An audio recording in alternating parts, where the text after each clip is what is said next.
Welcome to 12-Minute HR Lesson, YouTube edition. This one, we're talking about anticipating employee strategies. What are they going to do? How are they going to approach this situation? The visuals in the background is a trip to Motorhee. Motorhee's a small island, bird sanctuary, off the coast of Auckland. Beautiful little spot, nice campground. Enjoy. Welcome to your 12-Minute HR Lesson. Today we're going to talk about employee responses.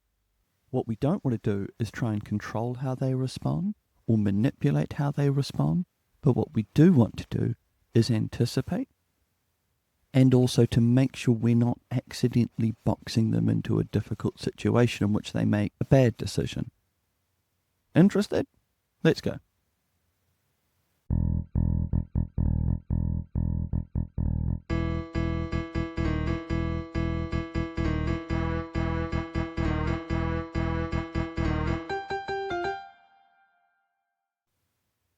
Today, what we're talking about is a situation in which something's happened, things aren't working, this is not a redundancy, this is disciplinaries, this is misconduct, this is where something is happening on the other side of the employment equation that the employer, i.e. you, has a problem with. They're turning up late, they're not doing their job, they've spoken inappropriate to someone, they have misappropriated something. So all those things in which we say, hey, look, we have concerns that these things are happening over here. We need to talk to you about them. This is going to be a formal situation. There may be penalties, it may be warnings, it may be dismissal. This is the scenario we're walking into. What we're talking about now is how the employee reacts, the type of behavior that we tend to see. And I've got three models. The three models are kiss the ring, fight the fight, or split the difference. Let's quickly walk them through. So what is kiss the ring? That is where someone, figuratively speaking, turns up, apologizes, accepts responsibility, kisses the ring on the hand of the employer and says, I apologize. This is flight behavior. This is, I'm in trouble.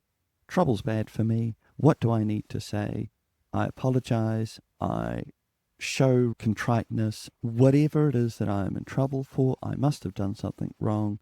Therefore, I'll say sorry and apologize to everyone and put my cap in my hand and say, terribly sorry, never happen again. Can we move on? Strategy 2 is fight the fight. This is where someone basically comes in with active resistance. No, this isn't true. No, this didn't happen that way. Your interpretation is wrong. That's not how it is. That doesn't really matter. It's not as important as you say. Fight, fight, resist, resist. Where the other one before was flight behavior, this is fight behavior. This is, I don't like what you're saying. I don't agree with where you're coming at. I don't find being in trouble pleasant, and it's got my back up. It's got my heckles up, and I'm fighting it. The third type of behavior is splitting the difference. Now, this is a complex one, so we're spending more time on this. Hopefully the other two are pretty self-explanatory. You've seen them, you know how people react in those situations. This third type of behavior, the split the difference strategy, is where someone says, look, I accept that there were some things I didn't do right. I accept that really I would have done things differently. But I had reasons. I had good reasons in my head at the time. This is why I did that. Now that you explain it to me, I understand, and I can see that my reasons weren't good enough. Please accept my position that I wasn't doing this for dumb reasons or stupidity or selfishness. I thought I was doing the right thing at the time, or I thought it was reasonable. I now understand it's not. I accept. I apologize. I'd like to move on. That is the split the difference, where essentially you say, yeah, look, I did a wrong thing. I did a bad thing. But my headspace when I made that decision was like this. It wasn't a completely stupid, selfish, thoughtless, ignorant, intending hurt. But I do accept that I did that. I accept that there were unintended consequences to my actions. I accept them. And I will do better next time. You can trust and rely upon me to do things differently. Next time this happens, I'll be a bit smarter now that I understand better. So let's put ourselves in their position for a little bit. What is the best strategy? You're probably second guessing. My suggestion would be the third one, split the difference. It's the most logical, it's the most reasonable.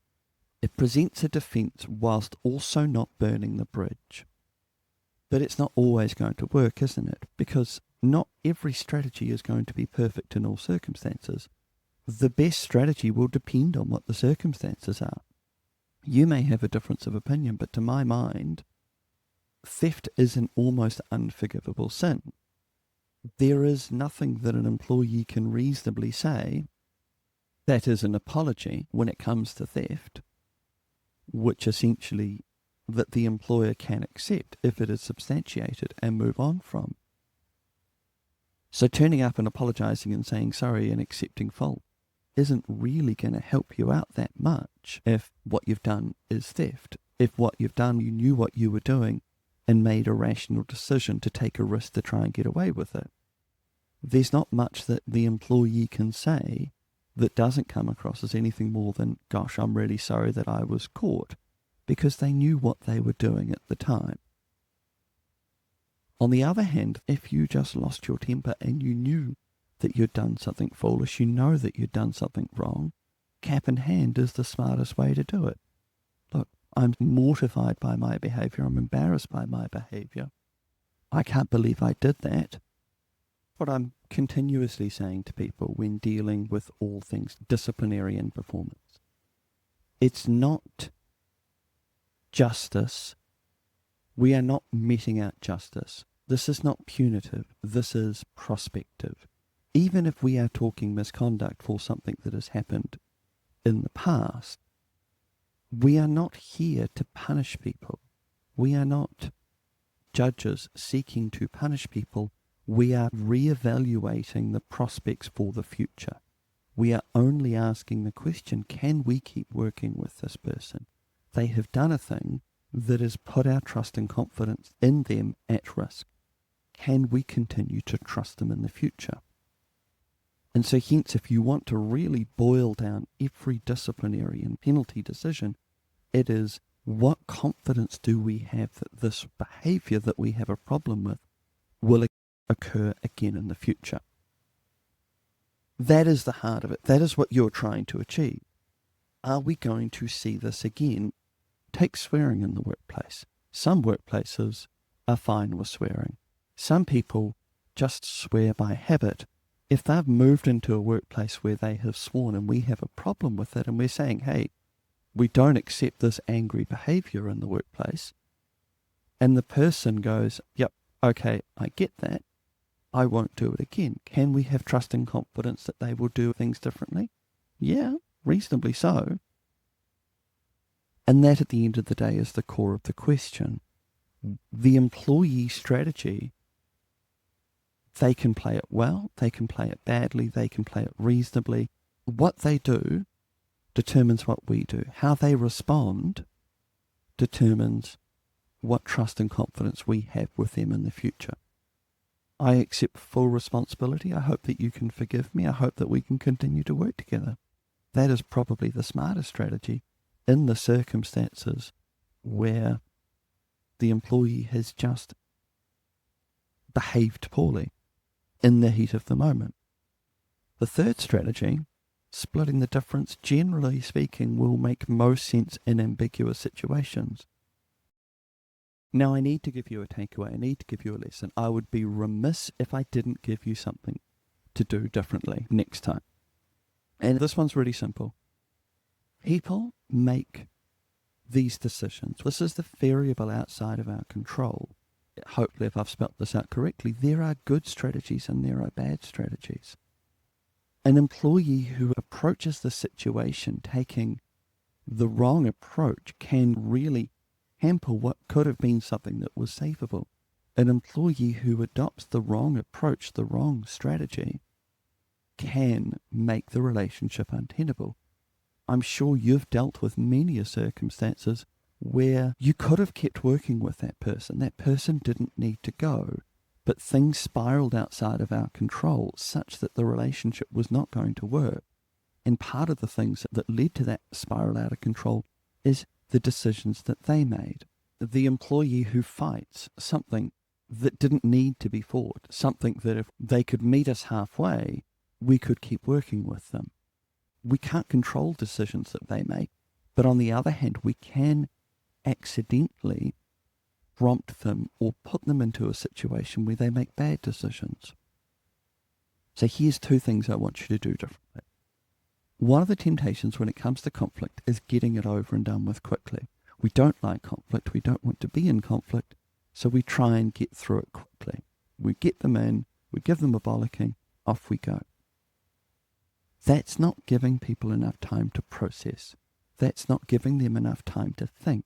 That is a circumstances in which suddenly they are in a fight or flight scenario which leads to bad decisions.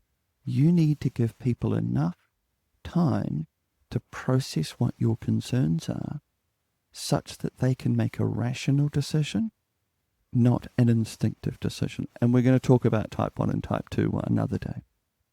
The second point, you tell people what you are thinking clearly and rationally, the more they can respond, they can line up with your thinking. I know the temptation is to hold cards just in case.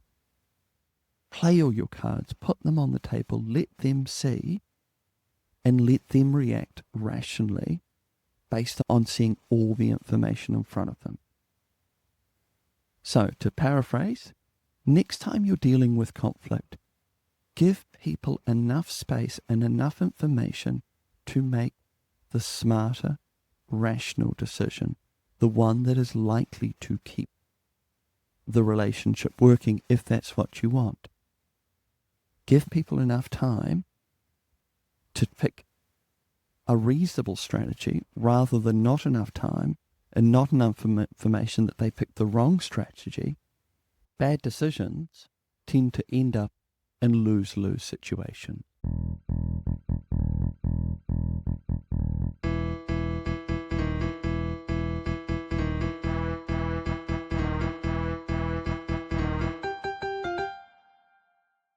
Sometimes HR is game theory in action. It's like playing chess. You make a move, they make a move, you respond to their move. I can't really teach you how to play two steps ahead via a podcast. Unfortunately, this is a one-way medium. I can only talk to you about one step ahead. This is why a lot of the stuff we tend to focus in on our training courses. This is where a lot of our ER and HR training courses are really helpful, in which we can talk about, okay, you're in this situation. These are your options. And you can talk to me or talk to my colleagues about, right, what do I do in these scenarios? Because there's so many different scenarios, so many different situations. The most I can help you with is not about what to do, but about how to have good judgment about some of the bigger issues that you tend to see. So, to put the plug at the end, have a look at Pragmatic HRM for all of our courses and all of our articles that could help you out with this. If not a problem. Please repost us or share us whenever you can. This is a free service. This is free thinking for you. We have no problem at all if you share us around and get other people to learn from us for free. Thanks.